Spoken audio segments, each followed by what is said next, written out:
Hey, hey, Facebook land. Good afternoon. It's a beautiful day in the Sierra Mountains. Who took a drive on Pool Station Road today? Oh my gosh, what an amazing place if you're in Calaveras County, if you've not ever driven that road. I've lived here almost 5 years and had to take a detour today to take that road from San Andreas. It was gorgeous. Today we're going to chat a little bit about your teeth and your gums and how important it is to have really good nutrition. And I'm going to run through a couple of things because a friend of mine, Jessica Ellerman, is going to be doing a Facebook Live this evening about your toothpaste and your gum health. And so I just wanted to throw out some things to you so that you could, hey Jeff, thanks so much for getting on. If you can hear me okay, would you drop a 1 in the comments there for me? Okay, so we're talking about the dental diet, 10 nutrition strategies for healthy teeth and gums and why that's important. Hey, Erin, thanks so much for watching. A good friend of mine is doing a Facebook Live tonight on your toothpaste and healthy gums. So yeah, gum health. Not the kind you eat, the kind you use in your face. So hey, John. Just want to run by some couple of strategies for you and something I read today about nutrition and the health of your gums, and holy smokes, what it can do if you don't take care of that. And, you know, depending on what kind of toothpaste you're using can contribute to those problems, as well as what you're eating. So I'll get right to it. And nutrition plays a big role in your gum health. So without teeth, obviously, we can't chew. Thanks so much for the likes. I appreciate it.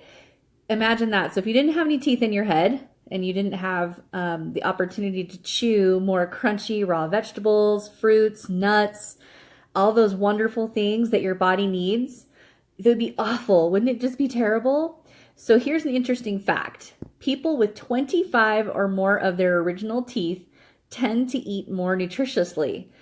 So I went ahead and counted mine. I actually have 26. Woohoo! Give me a thumbs up for 26 teeth.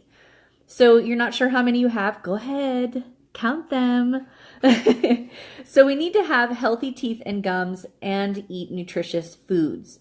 We need to eat nutritious foods for healthy teeth. As kids, our diet influences how our teeth develop. And once we've grown all those teeth in place, what we eat plays a role in maintaining your dental health. So here's some signs you can find out if you have dental distress. If we don't take care of our gums, we risk having tooth decay, gum disease, and bone loss. Wow. To me, that's amazing. You know, I know people who floss and, brush and pick and, try and take care of their gums, but their nutrition is so bad, their teeth are falling out of their head. So that's awful, isn't it? Oh my gosh. Hey, Dan.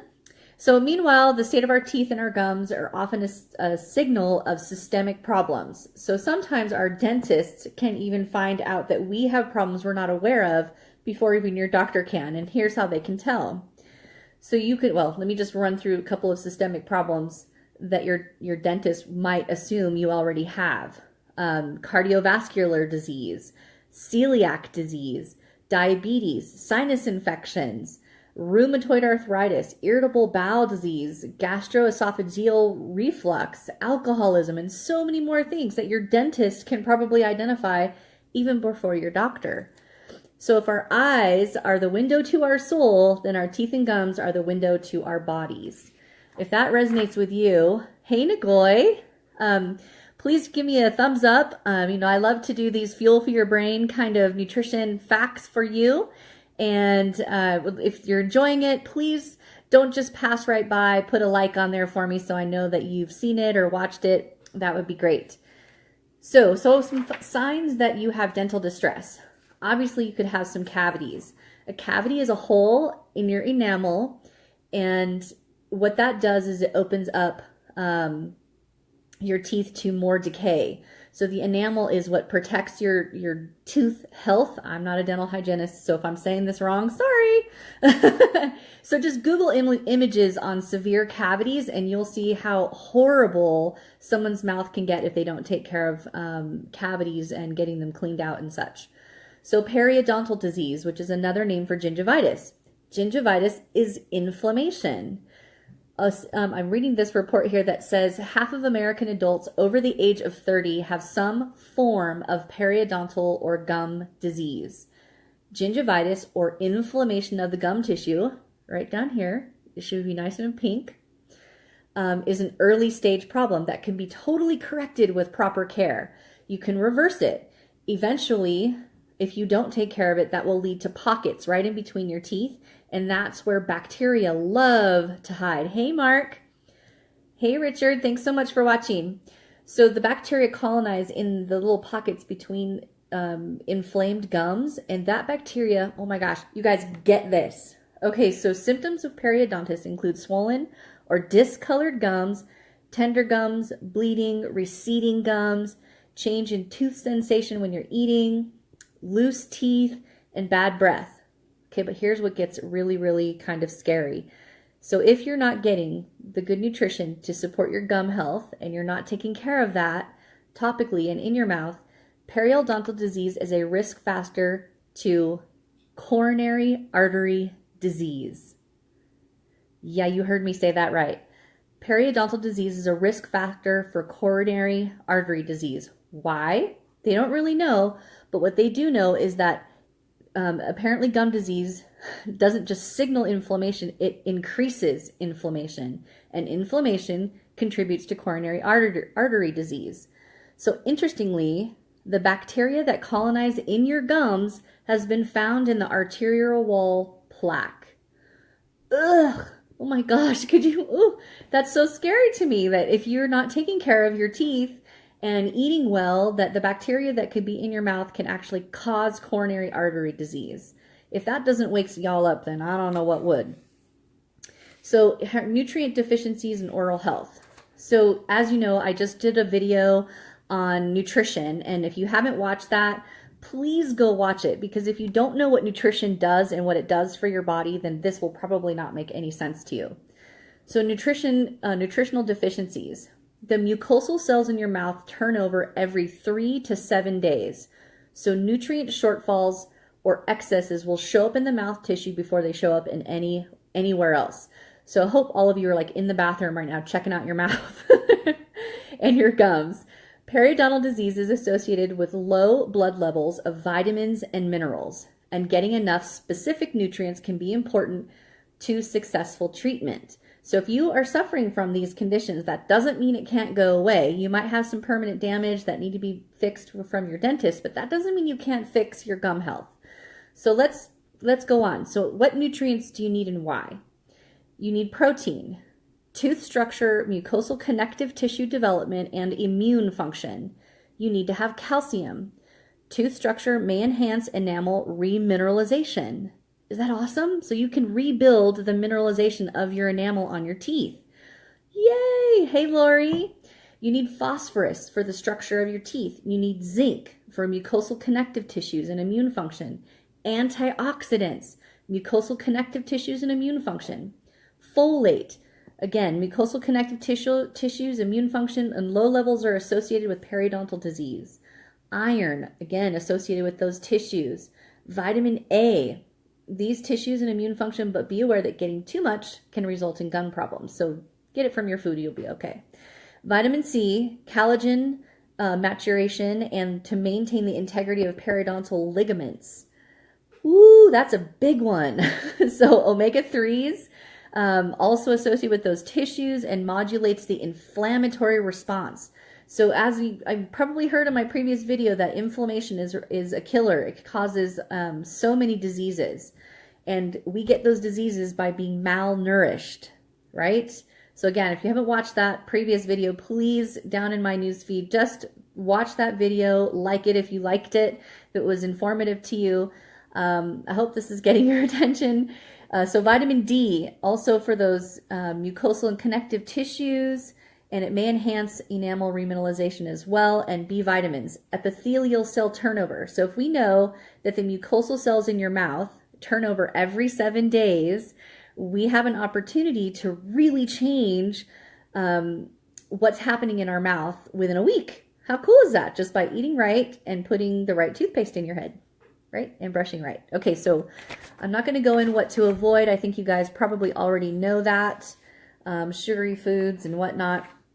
I wanted to get down to this part of the report that I thought was really interesting.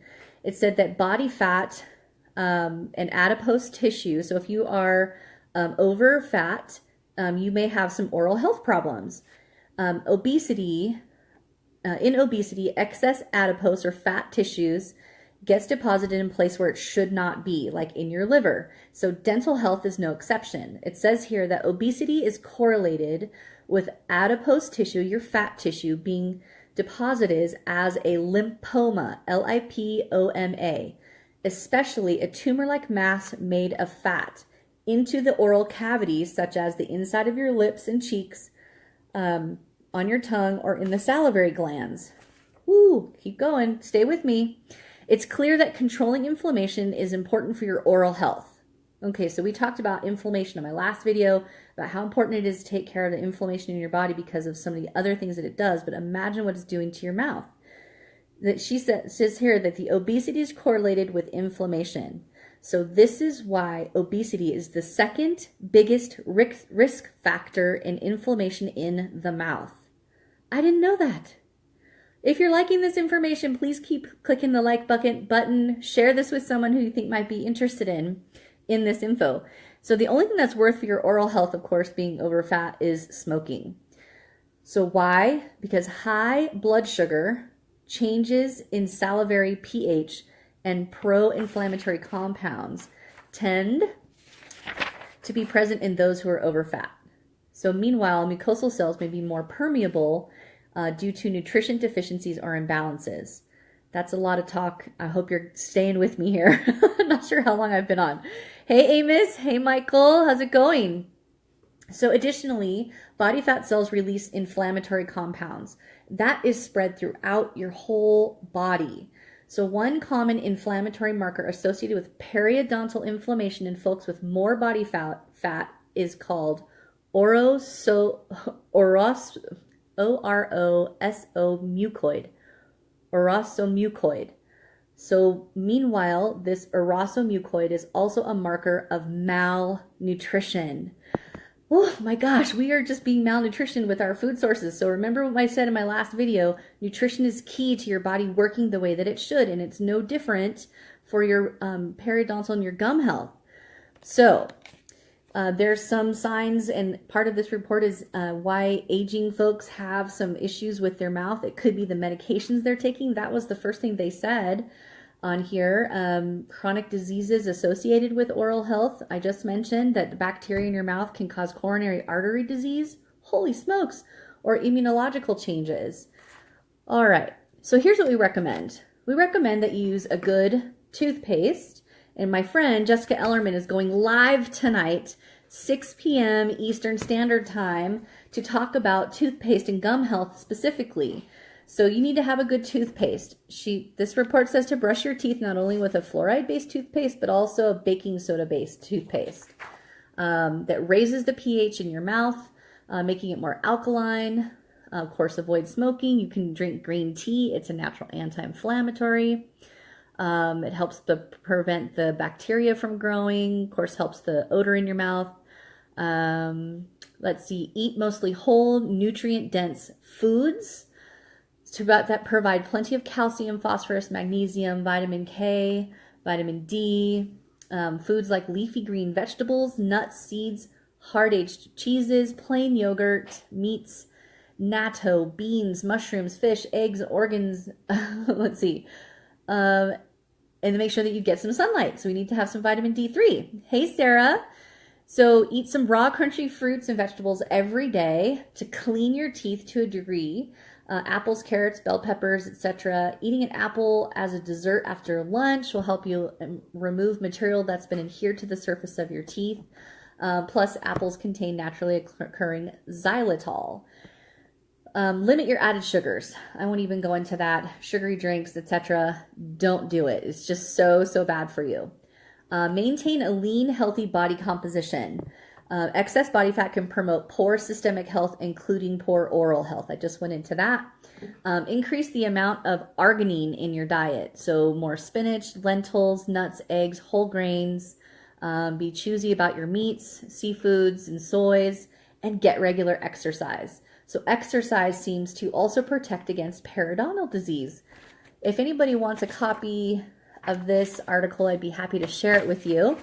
But I want you, if you want to know what toothpaste I've been using to have my pearly whites and my nice pink gums, I've got 26 healthy, amazing teeth, and I plan to keep it that way. Just drop a 1 in the comments and let me know you want to be on my friend Jessica's live video tonight, and I'll add you to a group and you can get some more information about this.